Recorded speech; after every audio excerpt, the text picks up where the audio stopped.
আমার পার্টনার কাম শিষ্য ব্যাগ নিয়ে নামছে। আমরা এখন ডালখোলা পথসাথী থেকে বেরোচ্ছি, গন্তব্য জলদাপাড়া অভয়ারণ্য। আর এই আমাদের পঙ্খিরাজ যে আমাদেরকে নিয়ে এসছে, এই যে এখন বাঁধাবাঁধি হবে। হাই বন্ধুরা, সবাইকে গুড মর্নিং ফ্রম ডালখোলা। গতকাল আমরা এসেছিলাম ডালখোলা, আমি আর অর্ণবদা, এই যে এই বাইকটা তো করে, এই যে। আর আজকে ডে 2তে আমরা যাব ডালখোলা থেকে জলদাপাড়া। খুব বেশি দূরত্ব না, প্রায় 265 কিলোমিটার মতো দূরত্ব। তো আমরা ওই জন্য একটু লেট করে বেরালাম। এখন সময় প্রায় 8:55। আর আমরা গতকাল এই হোটেলটাতে ছিলাম, এই হোটেলটা হোটেল JMD ইন্টারন্যাশনাল। অ্যাকচুয়ালি এটা আগে সরকারি পথসাথী হোটেল ছিল। এটাতে এন্ট্রি রয়েছে, প্রচুর পার্কিং স্পেস রয়েছে, আর বাইক পার্কিং নিয়ে কোনো সমস্যা নেই। আমাদের এই যে এটা হচ্ছে আমাদের বাহন, অর্ণবদার পঙ্খিরাজ।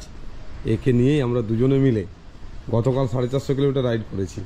আর আজকে 250 মতো রাইড করে আমরা যাব জলদাপাড়া। হোটেলটা বেশ ভালো, কিন্তু 900 টাকা এসি রুম এবং নন এসি রুমের দাম 600 টাকা। আপনারা যদি বাইক নিয়ে বা কোনো 4 হুইলার নিয়ে ঘুরতে আসেন এই পথে থাকতে পারেন, মানে জাস্ট এটা সাজেশান, আপনার পছন্দের আলাদা ব্যাপার। ঠিক আছে, এরকম একটা ব্যাপার। আর চলো একদম রাস্তাতে গিয়ে দেখা হবে। তো এখন যেহেতু 9টা বাজে, আমরা প্ল্যান করেছি এই ডালখোলাতেই একটা হোটেলে টিফিন করে একদম রোডে উঠে যাবো, মানে NH-12 ধরে নেবো এখান থেকেই। মানে পূর্ণিয়া রয়েছে বিহারের বর্ডারে, একটু ওদিকে গেলেই বিহারের পূর্ণিয়া রয়েছে। ডালখোলা আমাদের ওয়েস্ট বেঙ্গলে, আর পূর্ণিয়াটা রয়েছে বিহারে। তো একটু পরে আমরা ইসলামপুর পাবো, আস্তে আস্তে করে সবই দেখাবো আপনাদের বন্ধুরা। আর পথের সিনিং বিউটির সাথে আবার দেখা হচ্ছে। চলো আপাতত বেরোই এখান থেকে। ডালখোলার সেই বিখ্যাত রেল ব্রিজ এই যে, আর এই রাস্তাটাই ছিল আগে NH-34, মানে ন্যাশনাল হাইওয়ে। এটা দিয়েই জ্যাম লাগতো আগে।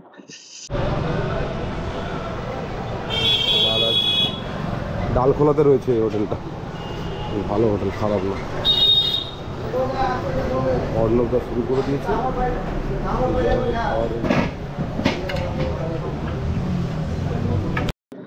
আমরা এই মুহূর্তে NH-27, যেটা ভারতের দ্বিতীয় দীর্ঘতম high road, national highway NH-27, যেটা পোরবন্দর থেকে শুরু হয়েছে আর আসামের শিলচর অবধি গেছে। আর এখন সময় ঘড়িতে বাজে 10টা। আমরা এগিয়ে যাচ্ছি টুয়ার্ডস ইসলামপুরের দিকে। ইসলামপুর এখান থেকে আর 40 কিলোমিটার। বাগডোগরা দেখাচ্ছে প্রায় 100 কিলোমিটার মতো। জল ভরতে জল ভরতে, আচ্ছা জল ভরতে। চলো ওই দিকটা, চলো ওই পথটা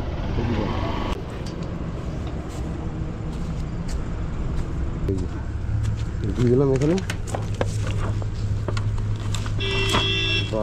আজকে রাস্তার সিনিং বিউটি অসাধারণ, খুব সুন্দর রাস্তা দিয়ে আমরা চলেছি বাইক রাইড করে।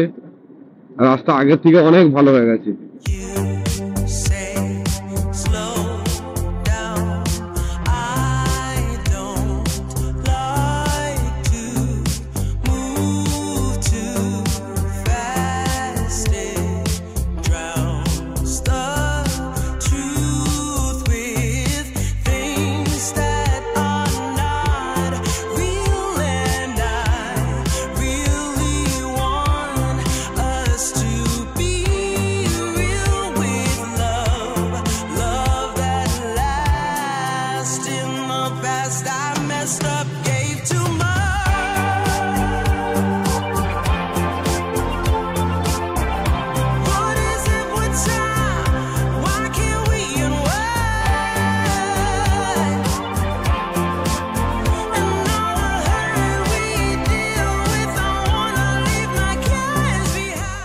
দুজনে মিলে চলে এলাম ডিক্যাথলনে শিলিগুড়ির।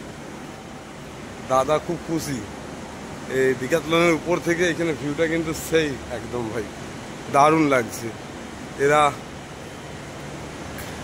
পুজোটাকে সেলিব্রেট করছে এইভাবে, বাহ, হেভি হেভি হেভি। দাদার জন্য আমরা নিয়েছি এই সানগ্লাসটা, পরে দেখাবো আবার।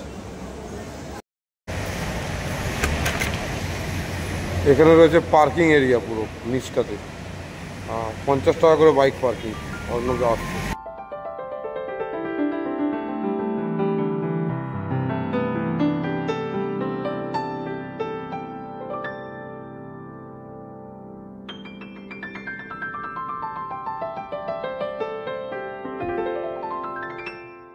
অর্ণব দা অলরেডি শুরু করে দিয়েছি সবজি ভাত, আমরা বলেছি চিকেন থালি। চলো আসুক চিকেন থালি শুরু।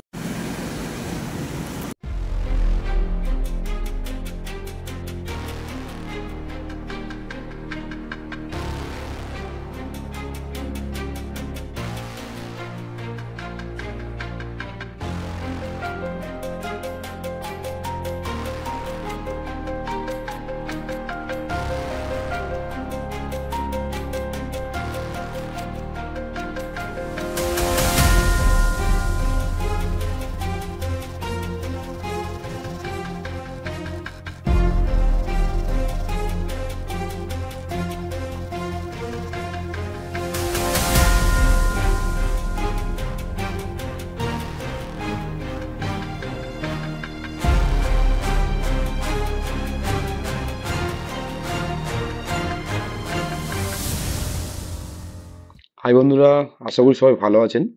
অর্ণবদার আমি একটা বাইকে দুজনে মিলে মেদিনীপুর থেকে শিলিগুড়ি হয়ে জলদাপাড়া যে ন্যাশনাল পার্ক রয়েছে ওখানে ঘুরতে এসেছি।